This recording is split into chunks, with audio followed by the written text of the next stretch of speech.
बस भाई एक यूँ दुख है कि ऐसा नहीं था भाई कि ये स्टेप मैं उठाना चाहता हूँ या कुछ भी है। जीने की भाई बहुत इच्छा, बहुत कुछ करने की इच्छा माँ बाप के लिए, बहन के लिए, लेकिन भाई मैं मजबूर हूँ। इसलिए भाई, और मैं भाई एक चीज़ और बोलना चाहता हूँ, मेरे को जो मेरा ये सीन है सारा, या मैं मेरे को पुलिस की कोई मदद नहीं चाहिए, ना मेरे को कोर्ट कचहरी की कुछ नहीं चाहिए, क्योंकि मैंने देखा है, पूरे टाइम देखा है कि सुशांत सिंह राजपूत जी के साथ क्या हुआ। उन्हें आज तक भाई जस्टिस नहीं मिला। कहानी उनकी गोल गोल गोल घूम रही है, ऐसे ही ये कहानी घुमा देंगे। अस्सलाम वालेकुम भाई लोग, कैसे हैं आप सब। आज मैं कुछ फैक्ट्स पर बात करने जा रहा हूं। सो अगर आप इमोशनल ज्यादा हैं या छोटे दिल के मालिक हैं, जो भी है वीडियो पूरी देखिएगा। शुक्रिया। वीडियो का टाइटल तो देख लिया होगा आप लोगों ने। आज कोई रोज नहीं, आज हम बात करने जा रहे हैं सुसाइड्स और रेप केसेस की, जो आजकल बहुत ज्यादा ट्रेंडिंग में चल रहे हैं। कुछ दिन पहले इस बंदे ने सुसाइड की, बट उससे पहले इस बंदे ने इंस्टाग्राम पे एक वीडियो डाली जिसमें इन्होंने सब एक्सप्लेन किया कि ऐसा क्यों कर रहे हैं। सारी बातें इन्होंने हरियाणवी सिंगर और अपने बिजनेस पार्टनर की विद एविडेंस रख दी आवाम के सामने, और देन भाई साहब ने सुसाइड कर ली, ये कहते हुए कि मुझे पुलिस से कोई उम्मीद नहीं रही, ये सब अवाम के ऊपर छोड़कर जा रहा हूँ। इनकी डेथ के बाद इनकी मदर की वीडियो भी आई। भाई सच है, मैं बेशक पाकिस्तानी हूँ, हम पाकिस्तानी हैं, लेकिन ये देखकर हम भी इमोशनल हो गए, क्योंकि यहाँ आती है इंसानियत की बात। उन्होंने अपने जवान बेटे को खो दिया यार। सच है या झूठ, सीबीआई इंक्वायरी होनी चाहिए या नहीं, वगैरह वगैरह, वो एक्सप्लेनेशन आपको भाई की वीडियो से मिल जाएगी। मैं यहाँ 2 पॉइंट्स रखना चाह रहा हूँ। आखिरी इच्छा भाई बस हुई है कि भाई मेरे को इंसाफ मिल जाए, सुशांत भाई को तो मिल ना पाया। मैं बात करना चाह रहा हूँ ऐसा क्यों हुआ। अगर आप एक लड़की हैं तो शायद आप मेरी वीडियो से ऑफेंड हो सकती हैं, तो वीडियो बंद करके जा सकती हैं। पता है क्या, जो लड़के होते हैं ना भाई, उन्हें आज तक भाई जस्टिस नहीं मिल पाता। क्यों नहीं मिल पाता? क्योंकि लड़कियां रो देती हैं, वो कर देती हैं, तो भाई कोई इतना, फिर सबके दिल पिघल जाते हैं। लड़कों का क्या है भाई, लड़के भाई रोते नहीं है, यही सिखाया भाई। लड़के भाई किसी के सामने रोते हैं। अब भाई मेरे जितने दोस्त हैं ना, वो अभी वो भाई दुविधा में हो जाएंगे कि भाई ये इसके साथ हो क्या रहा था, क्योंकि भाई 1% मैंने किसी को लगने नहीं दिया था कि मेरे साथ ये सारी चीजें हो रही हैं। औरत कार्ड एक वो चीज़ है जिसने बहुत सी गलत टाइप की औरतों को इतना स्ट्रांग बना दिया है कि वो कुछ भी कर सकती हैं आपके साथ। अगर एक लड़की आप पर चलती मार्केट में हैरेसमेंट का इल्जाम लगा दे और उसके साथ रोने लग जाए, तो पूरी मार्केट आपका कत्ल करने आ जाएगी। लड़के की कोई सुनेगा भी नहीं। कुछ टाइम पहले एक मूवी आई थी सेक्शन 375, उसमें सिंपली एक चीज दिखाई गई थी कि लड़की अगर रिलेशनशिप में है और उसके साथ वो कुछ भी करे, उसके बाद वो इल्जाम लगा दे कि लड़के ने उसका रेप किया है, बेशक म्यूचुअल अंडरस्टैंडिंग से हुआ हो सब, अगर एविडेंस मिले तो सिंपली लड़का मुजरिम है और कोई अगली बात ही नहीं। ये कानून वो है जिसने औरत कार्ड को इतना पावरफुल कर दिया। दूसरा है औरत के आंसू। औरत के आंसू में इतनी ताकत है कि वो सगे भाइयों को भी आपस में लड़वा सकती है। दुनिया में पहली लड़ाई भी औरत के पीछे हुई थी।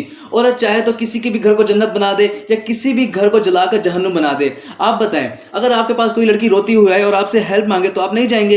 अरे आप उसके बैकग्राउंड तक नहीं पूछोगे, उसके लिमिट क्रॉस करके हेल्प करोगे। अमन भाई के साथ भी कुछ ऐसा ही हुआ। और एक चीज और कहना चाहूंगा वीडियो के लास्ट में कि भाई, जैसे जो रफ्तार भाई हैं, मैं उन्हें थोड़ा फॉलो भी करता हूँ, उनकी काफ़ी वीडियो वगैरह भी देखी हैं, तो वो भाई लड़कियों की बहुत रिस्पेक्ट करते हैं। अच्छी बात है भाई, करनी भी चाहिए, लेकिन एक ही चीज़ कहूँगा कि भाई रिस्पेक्ट उसकी करो जो भाई डिजर्व करता हो, चाहे वो फिर वो लड़का हो या लड़की हो। इक्वालिटी रिस्पेक्ट में पूरी दो, क्योंकि अगर तुम लड़के को भाई रिस्पेक्ट नहीं दोगे ना, लड़की को दोगे, उसे सर पे चढ़ा दोगे, तो सर पे चढ़ के भाई आदमी मुद्दा। ये सब देखने के बाद मैं सोच में पड़ गया हूँ कि एक इंसान इतना डिप्रेशन में कैसे जा सकता है। भाई लोग, जिंदगी सबको प्यारी होती है, जिंदगी सबसे कीमती चीज है, तो फिर एक इंसान इतना डिप्रेस क्यों रहता है कि वो अपनी ही जान ले ले। दूसरा ये कि क्यों लड़के अपनी फीलिंग शेयर नहीं करते। क्यों हमें शुरू से कह दिया जाता है कि स्ट्रांग रहो। क्यों हमें रोते हुए देखकर हंसा जाता है और कहते हैं कि ये बकरा ही बच्चा है। अगर एक लड़का रोए तो बच्चा और लड़की रोए तो उसको चुप करवाओ। भाई बहुत गलत हुआ इसके साथ। हमारे माशरे की इसी सोच ने पता नहीं कितने लड़कों की जान ले ली, क्योंकि वो बेचारे ना अपनी फीलिंग शेयर कर पाए, ना सही से रो पाए और घुट घुट कर मर गए। रोती हुई लड़की की हेल्प करने के लिए पूरी कौम खड़ी हो जाएगी, लेकिन एक रोते हुए लड़के का मजाक उड़ाया जाता है। अपनी फीलिंग शेयर करने से बंदा रिलैक्स हो जाता है, बट हमसे तो वो हक ही छीन लिया गया। हम इसी मेंटेलिटी में रह गए। रोना नहीं, लड़का है तू, मर्द बन, मर्द, बच्चा ना बन। यार क्या जनानियों की तरह रो रहा है। भाई मर्द को दर्द नहीं होता होगा माना, पर फीलिंग्स होती हैं। मर्द में दिल होता है, मर्द हर्ट होता है। मर्द को अगर दर्द नहीं होता, मर्द में अगर फीलिंग्स नहीं होती, तो भाई उसमें और पत्थर में कोई फर्क ही नहीं रह जाता ना। और इसके बाद वो भी बंदी लाइव आकर कहती है कि भाई ऐसा कुछ हुआ ही नहीं। 10 अरे भाई साहब, किसी का ना, भगवान झूठ ना बुलवाए, किसी का 1 रुपया नहीं आज तक भी, आज तक भी किसी का 1 रुपया ना लेना ना देना। हद है यार। बंदे ने अपनी जान दे दी है कि शायद मरने के बाद ही इंसाफ मिल जाए। काबिल में ऋतिक ने सही कहा था। अक्सर दिखाई नहीं देता पर शामिल जरूर होता है सर। हर खुदकुशी करने वाले का कातिल जरूर होता है सर। तो भाई मेरी इंडियन आवाम से गुजारिश है कि इस केस को ठंडा मत होने देना, ब्रिंग द जस्टिस।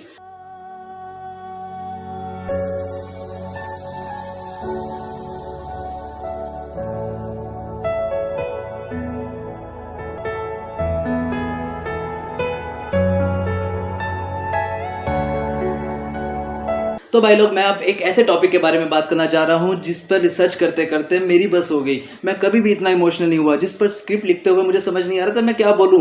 मुझे ये समझ नहीं आ रहा कि मैं वॉइस ओवर कैसे कंप्लीट करूँगा।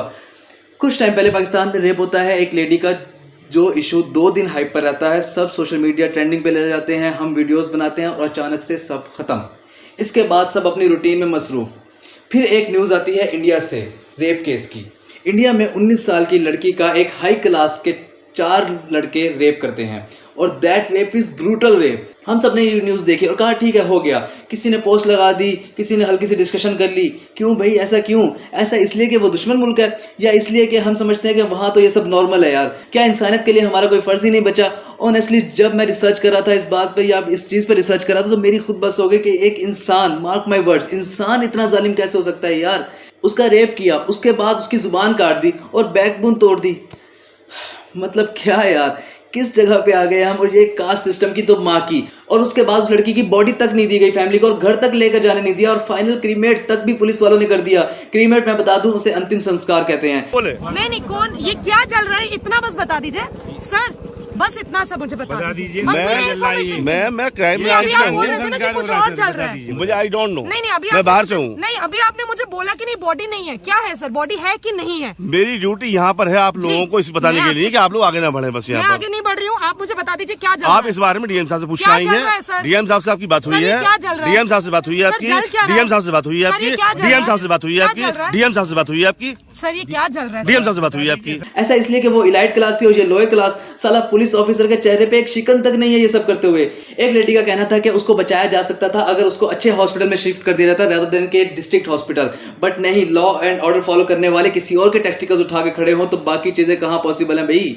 अभी कुछ लोग कहेंगे कि मैं क्यों बोल रहा हूँ, उस मुल्क का मसला है। भाई लोग, पहली बात तो ये सिर्फ उनका मसला नहीं है, हमारे मुल्क में जो रिसेंटली हुआ सब जानते हैं कैसे एविडेंस गायब किए गए, कैसे इशू दबाया गया। और दूसरी बात, राइवलरी एक तरफ, इंसानियत एक तरफ। अगर इस इशू पर भी हम अपनी राइवलरी दरमियान में लाते हैं तो लानत है हमारे इंसान होने पर। और मैं ये बात जरूर कहूँगा कि यहाँ पर इंसानियत शर्माई है।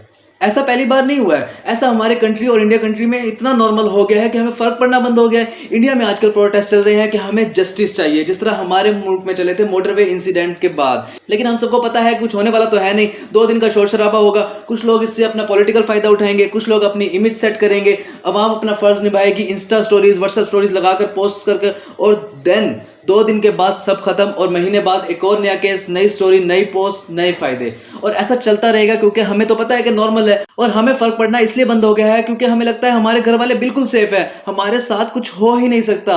अबे भाई लोग, इन मादर चौधों का कुछ नहीं पता। अभी खड़ा होना पड़ेगा वरना किसकी बारी अगली होगी पता नहीं चलेगा। मैं फिर वही बात करना चाहता हूँ कि हम ही मुजरिम हैं। हमने अपना फर्ज सोशल मीडिया तक महदूद कर दिया कि स्टोरीज लगाएंगे, अपने इंस्टाग्राम पे स्टोरीज लगाएंगे, स्नैपचैट स्टोरी लगाएंगे, और हमारा फर्ज पूरा। हम ही मुजरिम है क्योंकि हम ऐसी सजा नहीं दिलवा सके जो इन सब हरामजादों के लिए मिसाल बन जाए और कल कोई माइकलाल हिम्मत ना करे। हम ही मुजरिम है कि हम आपस की लड़ाइयों में लग गए और इंसानियत भूल गए। हम ही मुजरिम है क्योंकि हम सच को अनदेखा करके झूठ में जीते जा रहे हैं। हम ही मुजरिम हैं।